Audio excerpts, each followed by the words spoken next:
ঢাকায় চলচ্চিত্রের উঠতি নায়িকা জাহারা মিতু। চলচ্চিত্র অভিনেত্রী জাহারা মিতু মিস ওয়ার্ল্ড বাংলাদেশ ২০১৭ সালে সুন্দরদ্বীপ প্রতিযোগিতার মাধ্যমে কর্মজীবন শুরু করেছিলেন। শাকিব খানের সঙ্গে তার সিনেমা আগুনের মুক্তি না পেলেও রাতারাতি পাল্টে যায় জাহারা মিতুর জীবন। সাধারণ মধ্যবিত্ত পরিবারের মেয়ে হলেও খুব দ্রুতই বিত্তশালী হয়ে ওঠেন তিনি।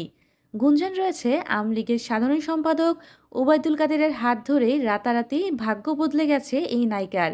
এমন শোনা যায় রাতে কাদেরকে ঘুম পাড়িয়ে দিয়েই বাসায় ফিরতেন এই নায়িকা। এক সাক্ষাৎকারে মিতু নিজেই বলেছেন, ওবায়দুল কাদের আমার আইডল। এদিকে কাদের শত ব্যস্ততার মাঝেও নায়িকাকে সময় দিতেন। মিতুর একটি বইয়ের প্রিমিয়ার অনুষ্ঠানে সাবেক এই সেতুমন্ত্রীকে দেখা গেছে। তারও আগে মৃত্যুর প্রথম সিনেমার মহরতে উপস্থিত ছিলেন কাদের। আগুন নামে সেই সিনেমার মাধ্যমেই নায়িকা বনে যান তিনি। তবে শেষ পর্যন্ত অফসাইডের নায়িকা হয়েই সন্তুষ্ট থাকতে হয়েছিল তাকে।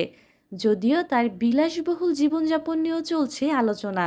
ঘন ঘন বিদেশ সফর, পাঁচতারকা হোটেলে রাত্রযাপন, নানা বিষয় সামনে এসেছে। অনেকের মতে মিতুর গডফাদার ছিলেন কাদের। এমনকি কাদেরকে নিজের অভিভাবক হিসেবেও একাধিকবার স্বীকার করেছেন এই উঠতি নায়িকা। শেখ হাসিনা সরকারের পতনের পর থেকেই অনেকেই মিতুর সঙ্গে কাদেরের ঘনিষ্ঠতা নিয়ে মুখ খুলতে শুরু করেছেন।